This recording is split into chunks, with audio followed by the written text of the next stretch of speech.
I spent 3 hours last night watching The Batman. It was incredibly boring.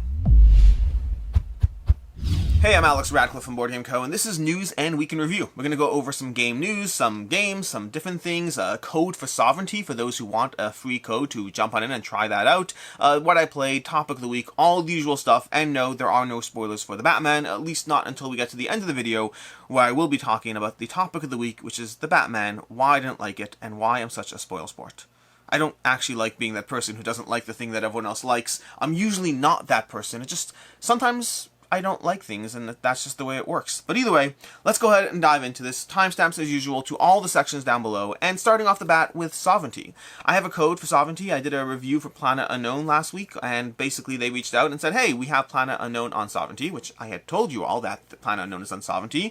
And if anyone wants a code to try out Sovranti, get a free trial for like 2 months. I think it's for 2 months. I'll double check. I'll have the details down below. But there'll be a code. You can go ahead, you plug in the code BoardGameCo, and you can have 2 months free trial of Sovranti, or whatever the description actually says, because I might be forgetting the exact details, but you'll have a free trial, so you can try it out, see if it's a platform for you or not. I've played it, I've enjoyed it, I wish it didn't have a certain view. There's like a locked-in view to Sovranti. Everything else is great, because it gives you kind of a combination of rules enforced while giving you kind of a 3D feel, so it has a hybrid of the best of Yucata and those platforms, as well as TTS and those platforms, but the view is very top-down restricted, so it's a little 3D-ish.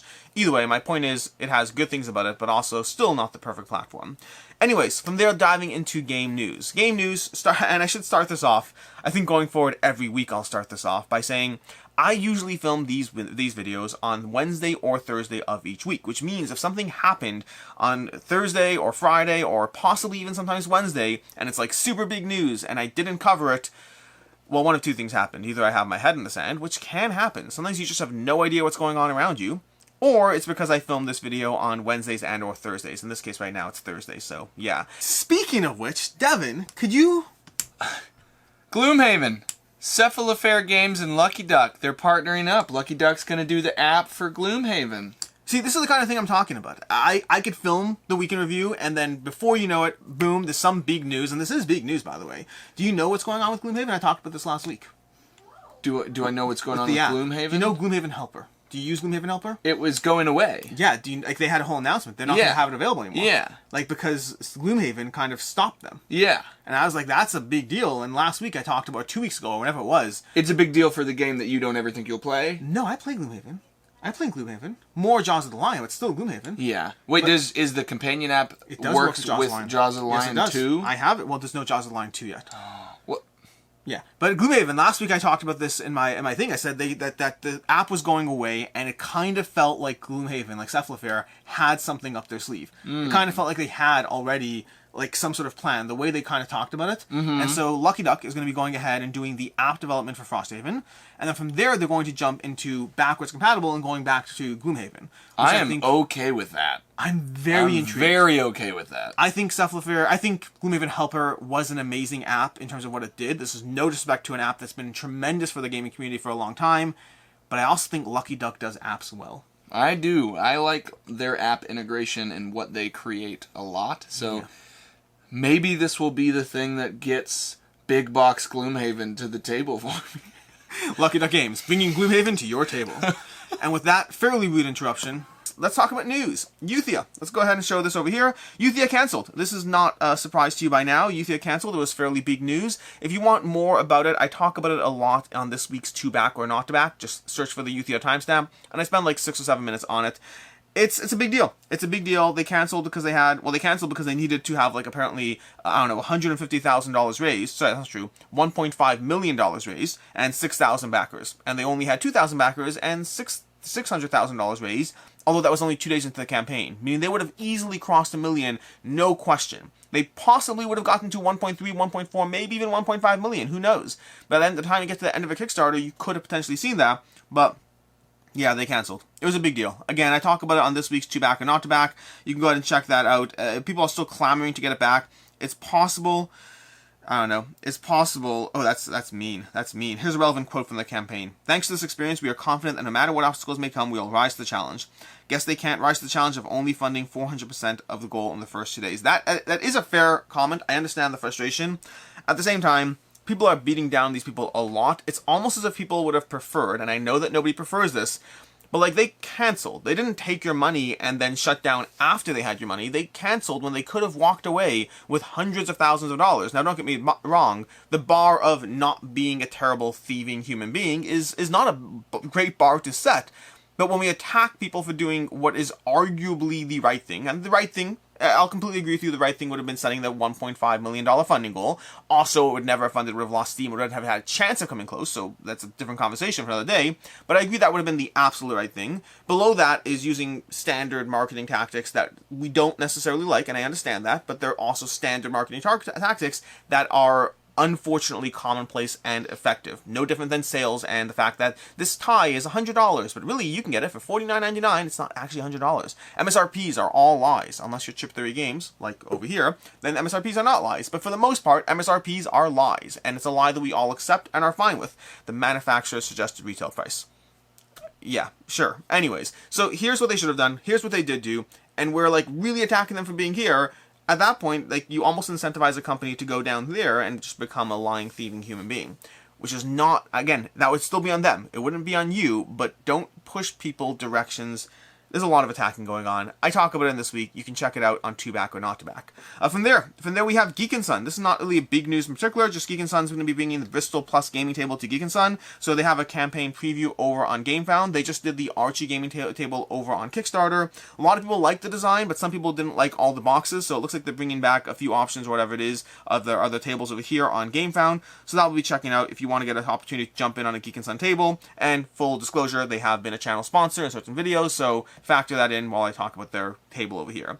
Next up from there, we have Terraforming Mars on the Epic Game Store. Now, this is news that is unfortunately too little too late, but there's still a reason why I'm talking about it.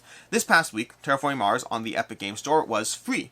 And unfortunately, it's too late now. It's not free anymore, so it's still going to be $20. The reason I'm telling you this is in case you didn't know, the problem is I do weekend reviews like once a week. That's the nature of the weekend review, so I didn't have a good chance to tell people about this.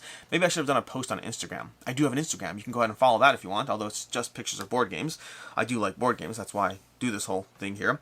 But Terraforming Mars, the Epic Game Store. The Epic Game Store, if you didn't know, basically gives out free games on a regular basis. You should subscribe to their store or have their app or something in order to find out. I don't know what options there are online to like be notified. I just have the game store on my computer, and so I get those notifications of this game is free today, this game is free today. And so, not necessarily daily, but whenever there are free games that stick around for a rotation. So in case you didn't know this, whether you want PC games or apparently board games, this is the first time I've seen a board game on the Epic Game Store free, but if you like PC games and you want, like they have, and by the way, they're not giving away garbage either. They give away quality games on the Epic Game Store for free on a regular basis. I regularly hit download, I get them because I'm going to play a PC game one day.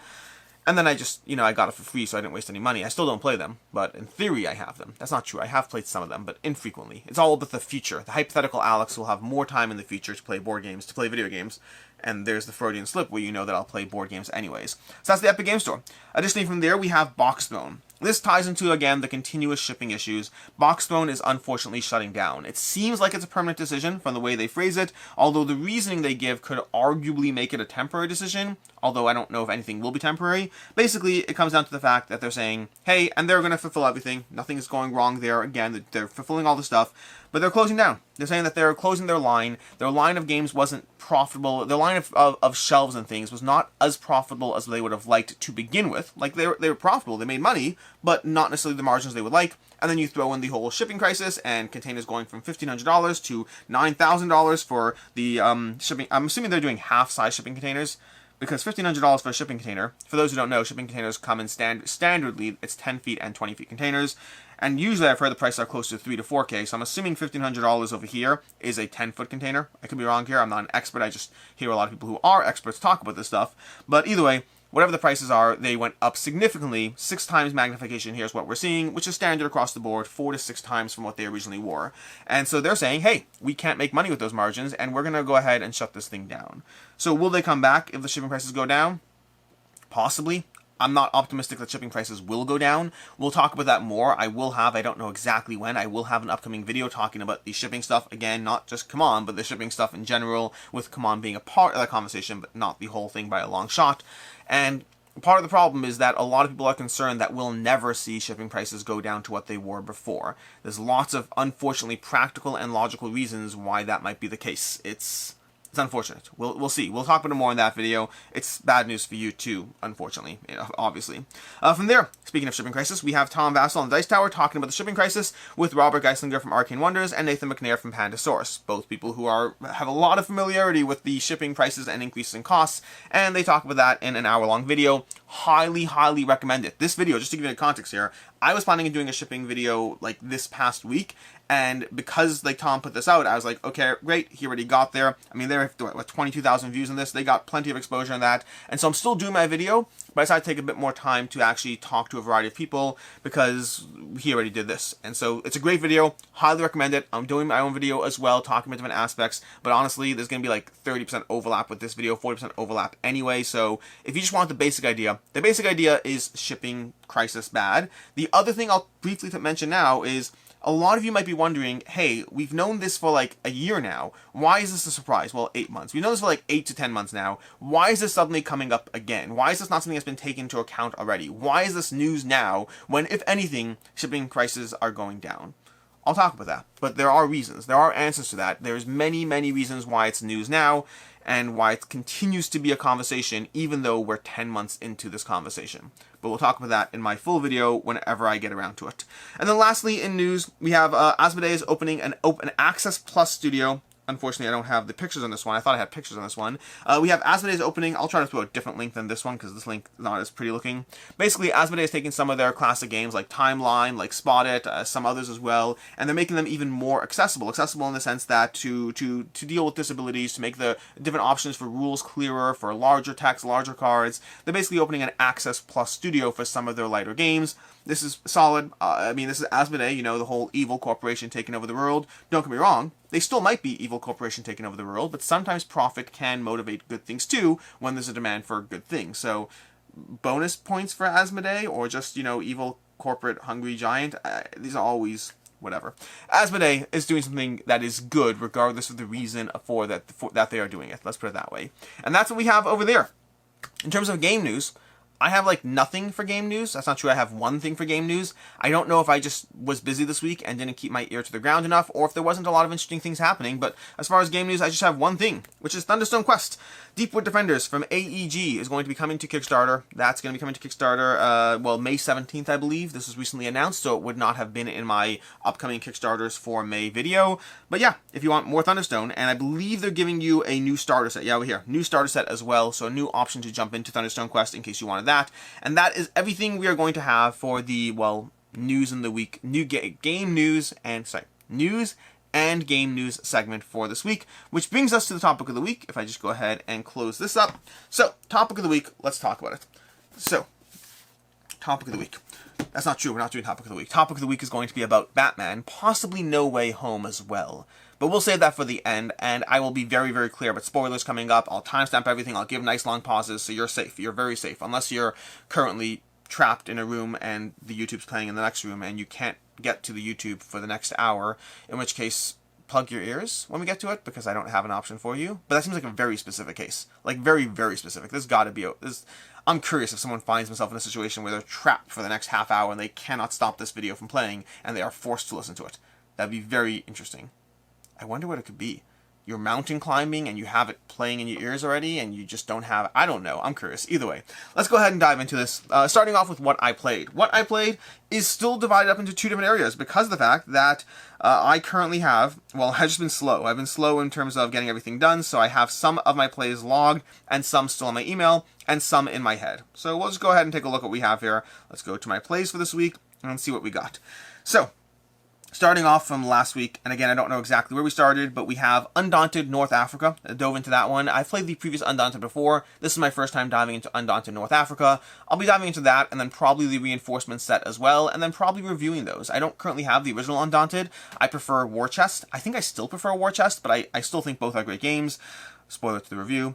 I played Tiny Epic Vikings. Got a play of Tiny Epic Vikings in, just one play. I did a first impressions over on with Jesse, but I did not do... I'm not doing a full review because I don't think I'm getting more plays of it in before the Kickstarter ends, unfortunately. In theory, I could, but I kind of actually want to see the final version of the game because I really liked it. It was easily my favorite Tiny Epic game so far. And by favorite, I mean it's the only one I actually plan on owning. Every other Tiny Epic game that I've played until now, I've enjoyed and was totally fine getting rid of after I played it. We have Disney Sorcerer's Arena, Epic Alliances. Basically, this is Disney Sorcerer's Arena is an app that you can play on your phone, which I actually did download so I can compare them. I'm never playing the app again. It's fine. It's just like a million other apps where you tap powers and spam things and unlock things, and it's all about the slow power creep and not really about a lot of skill. But either way, the board game was a skirmish game for 2 players, and it was similar to the app. I wasn't overly impressed with it. Now, to be fair, I have to dive into it more. They have an escalating power creep as far as how you introduce characters to the game, so I haven't played the full game yet. I think it's a game that I will play. I will be fine with it. I think it has a target audience. That part, I think it's huge. The target audience is great. It should be simple and accessible, given who it's targeting. It's from the OP, from the op. For me, it's a game that I'm probably not keeping, unless my children force me to keep it, which is entirely possible. So, we'll see with that. We have QE. Dove into QE with Bytes. Got a few plays of Bytes in. Bytes, not QE Bytes. Bytes is Bytes. QE Commodities. That's what it's called. I got a few plays in of QE Commodities. Basically, QE Commodities is the expansion to QE, and it's designed to make the game more strategic and less chaotic. Or I should rephrase that. I assume it's designed to do that, but we'll talk about it. I'll have review coverage of that up before the campaign or on the campaign day maybe. Artist Project. Similarly speaking, Artemis Project got plays of Artist Project and of the expansion Satellite and Commanders. I will talk about that more today. I almost got into it. Short version is the Satellites and Commanders is a very solid expansion that makes the base game better. That's for sure. You can check out my review for more content there. Got in a play of Ultra. Ultra is a game. It's not currently here, but I got in a film playthrough of Ultra. That's going to be... So one thing I'm starting to do more now is I'm starting to do more Patreon solo content. Or not necessarily solo, but Patreon gameplays. I don't want to put them on the main channel because I don't want to flood the main channel with too much content, and I don't want to start a new channel just for playthroughs. And so currently I'm putting them on Patreon. If you want more content for various, gameplay stuff, I'm aiming to have once a week a gameplay up on Patreon. It's not something I'm going to force. It's something that if I have to play a game anyway, for any number of reasons, like this Burn Cycle play, I'm going to be filming a playthrough of Burn Cycle when I'm done filming here, and that's going to go on Patreon as well. Extra solo gameplay content. It's a balance. I might... If there was enough demand, I could see myself putting it on the main channel. The problem is, to put it on the main channel, I'd have to start adding more videos every single week, and I already arguably do enough. So I'm kind of putting it on Patreon for now. We'll see how it plays out over time. But either way, that is Ultra. You got a play of Ultra, which means now it's time to hop over to my email, where I have most of my actual plays stored right now in a draft, where I'll eventually move them over. Played. Okay, we got Bytes, QE, so I got more QE. I got QE and Bytes, got plays of that. Bytes with the expansion. Bytes is awesome from BoardGame Tables. BoardGame Tables is doing a full roundup of 4 expansions for their games. I didn't get Kabuto Sumo, because I didn't like Kabuto Sumo. I didn't get On Tour. I really wanted On Tour. That would have been easily my most desired from them. But I got Bytes and QE. For both of them, I'll have videos on them, or I have videos on Bytes already. For both of them, I think they're solid expansions that aren't necessarily necessary, but might be useful depending on how much you've played through the game or what you're looking to add to your experience. Both solid, not necessarily essential. From there we have Tiny Epic Dungeons. I got some plays of Tiny Epic Dungeons in. Tiny Epic Dungeons is, speaking of Tiny Epic games that didn't work for me, I played through a bunch of games, so I can try it with the base game, the potions, and then the stories. It's good. It's fine. I don't need to keep it. We'll have review content on it later, so I'm spoiling that, but it's fine. Like many Tiny Epic games, I think it's totally fine. We have, what do we have? We have Power Rangers. Power Rangers Heroes of the Grid. Got another play of Power Rangers Heroes of the Grid in. I wanted to get another playthrough before I did a review. I did a review this past week. We have Ankh. Oh my gosh, I played Ankh, Gods of Egypt. Really enjoyed that one. I need to dive into it with the Pharaoh's expansion. Hopefully that will happen next time I play. Got some Gloomhaven in. I'm prepping to play Gloomhaven Digital. I'll throw a link down below. So I'll throw a link to this down below. Basically, so for context, on my last live stream that I did last week, not this past week, but the week before, someone asked me if I'm doing gameplays on Twitch. And I said that I'm not playing on Twitch. I don't really know much about the platform, and I'll look into it at some point, but I'm not in a rush. Professor Meg, who I don't think she's been on the channel before. I've been on videos with her over on Crackle, but I don't think she's been on this channel. I guess technically she was briefly in my Gamma video for like 2 seconds. But basically, Professor Meg, who is an Instagram content creator, she's like 27,000 like people following her on Instagram. She's incredibly popular.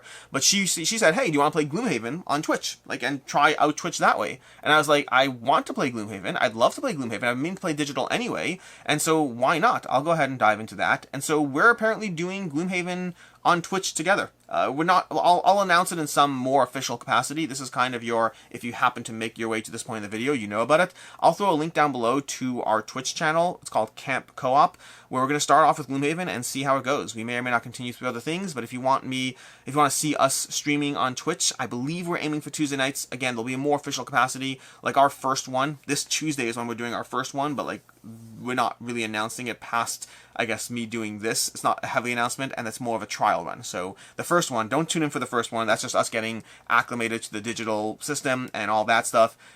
Tune in for the next one. We'll talk about it more. Anyways, that's a long tangent, but my point is I pulled up Gloomhaven on digital in order to dive into digital and give it a shot there. So, we have Great Plains. Got another play of Great Plains in. Great Plains I actually just covered this past week, but Great Plains is a solid 2-player game. We have Foundations of Rome. I have like 5 plays of Foundations of Rome this week. I will be doing a solo playthrough again, Patreon content. I'll be doing a solo playthrough and then reviewing it. Basically, I've covered almost all the modes. That's not true. I need to play with the trading and stealing. I need 2 more plays before I review it. I've played it like 6-7 times now, but I haven't played with the trading and stealing. I want to get a play in there, and I want to try the solo mode as well. Once I get those in, I'll have a review. I love the game. I'll save you time. But with context, it may not be a game for you, especially given the price point. We have Tiny Epic Dungeons, more Tiny Epic Dungeons. We have That Time You Killed Me. I got like 7 plays of That Time You Killed Me. That Time You Killed Me is an abstract game that escalates as you play. Really solid game. I'll have review coverage, but nuanced review coverage, because, I mean, it's all supposed to be nuanced. We have Elric. Elric is Elric the Last Kingdoms, I believe it's called, but Elric Last Kingdoms got a play of that in. That is an upcoming Kickstarter. It's actually a Kickstarter that was cancelled, and now is an upcoming Kickstarter. I will say I'll have a review coverage, or it might be first impressions coverage. The prototype is in a rough state, so I like calling things first impressions when I feel the prototype is very rough. But I am very, very interested in it, much more so than when I first started. The rules were a mess. Like, I almost turned down covering it, because sometimes when I get negatively biased enough towards a prototype I'm covering for any number of reasons. It could be the rules, it could be the components, it could be anything. It could be any number of things. But if I get negatively biased towards a game because I find the experience of learning it frustrating, it gets to a point where I'm like, my coverage is not fair, so maybe I just shouldn't cover it. It was getting to that point with Elric, but then I started to dive into it more and actually like it, despite myself. So we'll talk about it more. We'll have more coverage of it. It's not like an amazing game. I mean, it might be an amazing game. I need to play it more. But it surpassed my initial bias against it.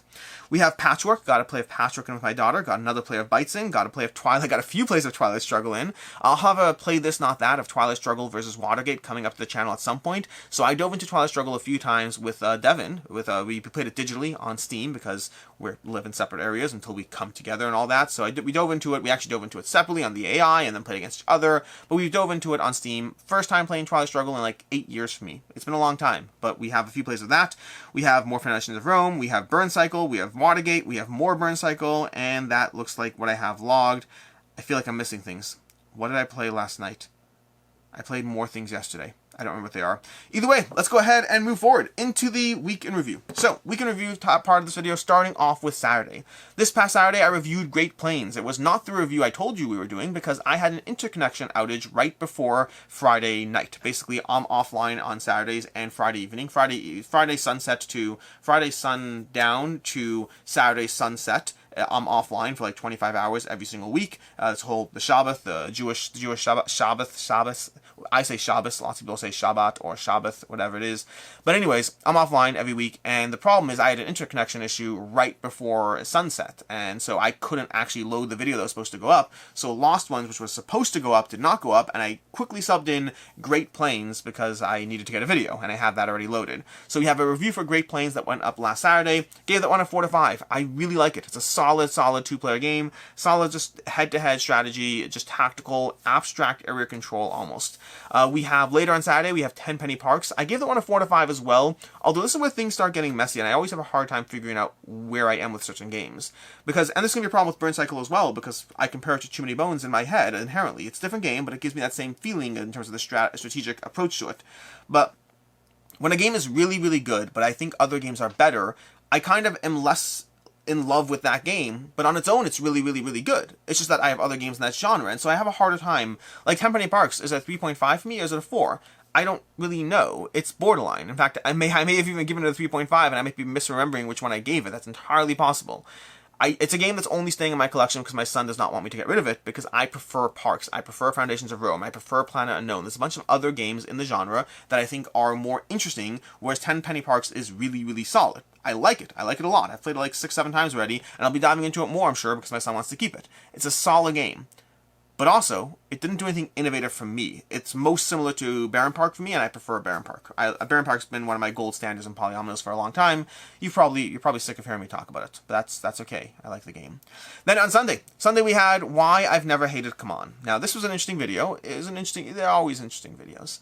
Last week, I did a video on CMON screwed you or whatnot, talking about the whole CMON shipping crisis aspect, and then went into why I've never hated CMON this week. It was a video talking about why I personally am not bothered by the CMON things, even though I understand why others are. There are many categories of what CMON does that people despise that I don't care about, and there's one category that I do care about and does bother me. And it was just going through all those aspects. And now there is one part I left out, and that one part is... What was I left out? I left out, someone pointed out that I didn't talk about their use of FOMO in terms of Kickstarter exclusives to begin with. Now, I didn't put that in the video as a complaint, because my whole approach was I went through all the complaints I know about, and then addressed each one my own feelings with them. And then as far as the FOMO aspect, I didn't think of it as a complaint, because to me, I think of that as a Kickstarter issue in general, and not a CMON issue. To be fair, I did talk about late shipping, which is the same kind of conversation, but yeah, I didn't think of it as a CMON issue. So what I will be doing is I'll be doing a video on the nature of Kickstarter exclusives, not tied to CMON specifically, but CMON is one of the biggest offenders in terms of exclusive content that you can't get elsewhere. It's one of the reasons their games are so worth backing, but it's also preying on the FOMO to get people to back. So we'll talk about it, because I think it's a complicated conversation in general. I don't think it's limited to CMON, but I do understand that CMON is a bigger offender in that category, for sure. Past that, though, the video was... I started off the video by saying, basically, that people didn't dislike the last video enough, and so that means people didn't hate CMON.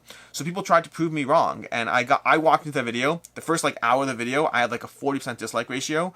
Now, either people got to the end, where I proceed to drink wine and ramble for 10 minutes, or more people liked the video, because it started off as like a 40-45% dislike ratio like in the first hour, and then slowly crept up. Where we are right now is like an 85%, which is solid considering how confrontational I was in that video. I'll take it. I appreciate you all. And I got many comments that I totally understand and respect, where someone's like, hey, we disagree, but that's okay. And that's how I feel about almost everything. The issue with CMON is I feel a lot of the hatred around CMON is irrational. There's rational hatred too, which I am fine with that. The rational hatred, I get it. You don't like them for reasons X, Y, and Z. But like when they post, hey, we have Marvel Zombies, and the internet forums go bizarrely insane with like the Facebooks, the forums, everyone's just losing their mind. Like, oh, cash grab, IP, hate that company, can't believe adults are going to throw money at this plastic. There's so much irrational hate around CMON that I tend to find myself defending them, because it's almost like the tens to counter out the ones. You know that conversation where you're reviewing a game and you see someone who gets like, I'm rating this a 1 because Kickstarter exclusives are unethical. And you're like, well, screw you. I'm going to rate it a 10 because to counter you're a 1. That's sometimes how I feel about CMON. I sometimes defend them more than I necessarily should, because I feel this irrational hatred around them. And so I like countering the ones. Although I probably shouldn't. But anyways, that is Sunday's video. Monday's video. Monday was to back or not to back. No major hits for me there. Lots of good games. Nothing that pulled me in a lot. I have Ra and Kingdom Builder that I'm very intrigued by. I think I'm going to pass on Kingdom Builder. I don't know what I'm going to do for sure. I'm very, very pulled in by it, but also I shouldn't. And then Ra, I'm probably getting. Both of them are really solid games. I just think Ra's more likely to get tabled, and Kingdom Builder less so. Both are great games that I've had and got rid of, and then whenever you show deluxe stuff, I kind of want them back, which is not the best decision. Then on Tuesday were 3 reviews as usual, or 3 videos. We have Power Rangers review, a review of Power Rangers Heroes of the Good. I gave that a 3.5 out of 5. Really enjoyed the core combat aspect of the gameplay. Felt other elements were a little tedious, and I'm not personally pulled in by the IP or the miniature and bling and box size and bloat. And bloat is something that people will throw at a lot of the games I like. I respect that, but this is my opinion. My opinion was this 3.5 out of 5. I really liked aspects of it, while not caring about other aspects, and to those who care about those aspects, that's awesome. Like I mentioned, this is a solid IP game. Really solid gameplay. I believe Jonathan Ying is the designer, if I'm not mistaken. Later on Tuesday, we had a review for Bites and the expansion. More Bites, I think it's called. No, Extra Bites, Extra Recipes. I think it's called Bites, Extra Recipes, and I was like, it should have obviously been called Bites, More Bites, or Bite Size. Like, that's obviously a much better name than Bites, Extra Recipes. What whatever. Anyways, but either way, I gave that one a 3.5. The expansion as well. The expansion doesn't make the game better or worse for me. The expansion is just more variety. If you're playing Bites, you should get, and if you're playing Bites a lot and you want more variety, you should get the expansion. If you're played Bites one time and you barely ever table it, you don't need the expansion. But gave that a 3.5 out of 5. Solid game, very solid gateway family aspect game. Not like a game I'm in love with, but a game I always enjoy playing. Then later on Tuesday, lastly on Tuesday I should say, we had a Foundations of Rome gameplay with my wife. Not all gameplays are going to be Patreon exclusive content. It's more just a question of what I want to table at any given point, and more solo gameplays where I'm just playing it anyway and am inclined. Like I just personally, and this is a me thing based on the way I watch gameplays, I find solo gameplays less interesting than multiple people. I like the banter at the table. I like people communicating, talking, and all that. So that's more likely to be main channel content, and solo gameplays are more likely to be Patreon content. Although again, everything's always in flux and a conversation and an adjustment to whatever I need to adjust to. How are we doing in time? I am late. I'm so late, whatever. I may skip the topic of the week. I apologize. I may skip my little Batman and Spider-Man rant, and we'll save it for next week because I actually have to get to something, so we may call it quits on that. Then on Wednesday we have 10 games that we would add to the BGG Top 100. Devin from Devin Talks Tabletop, he and I did a video like 2-3 weeks ago of 10 games we'd remove from the top 100, and people said, well, what would you put in? So we talked about it. We went through our games that we would add, not just our favorite games. That would be too simple. That would just be our favorite games. But reasons why we believe they should be in the top 100, or in Devin's case, he's an idiot. Yeah, he tried putting an RPG in there. He tried putting a game that's a prototype and no one has access to in there.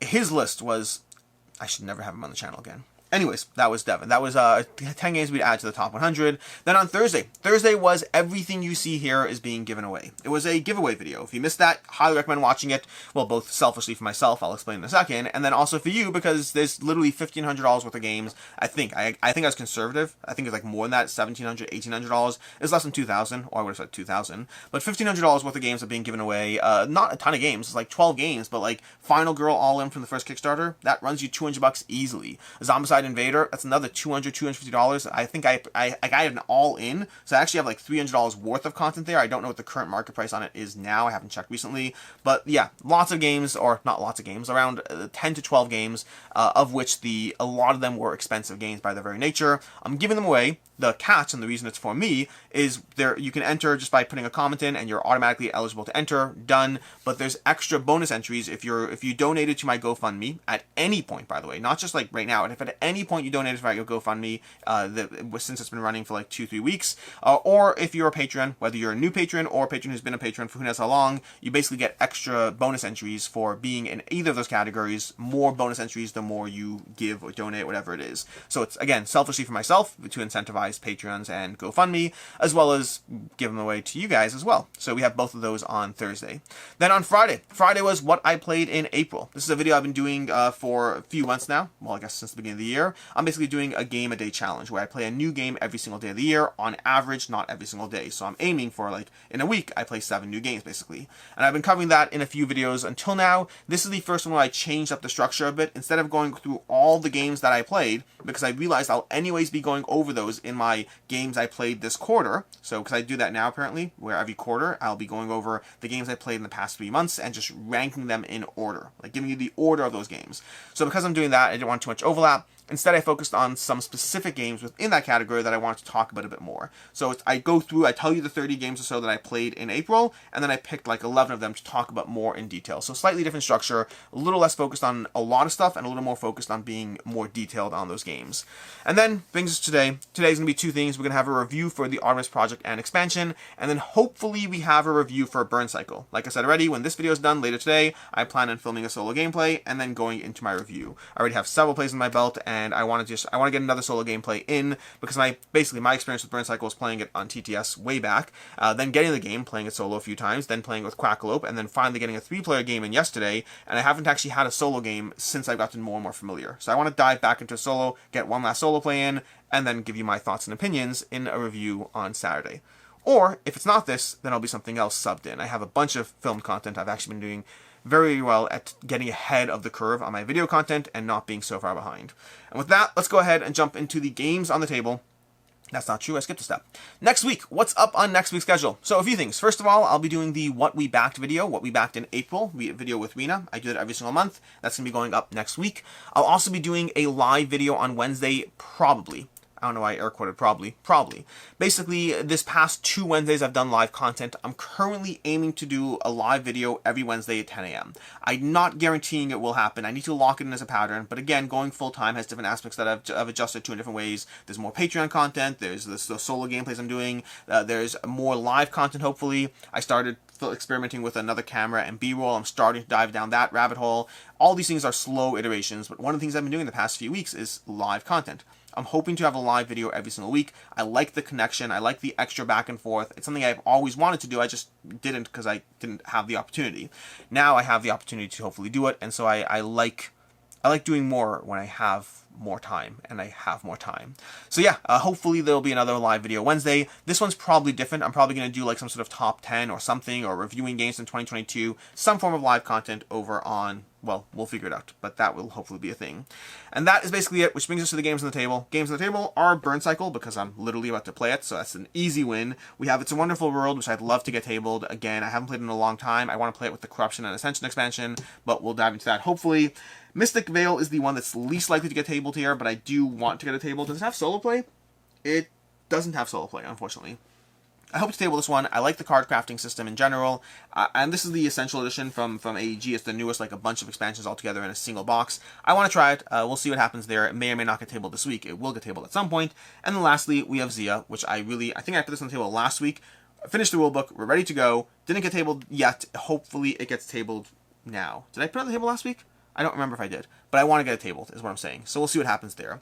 And that's everything. I think I am going to skip the topic of the week. I'll save it for next week. I can still do it next week or whenever I have a week without a topic, just because I'm running late and I need to get to something. So I will go ahead and call this a day. Thank you so much for being here. I appreciate you all, and have a great weekend. And as always, have a good one.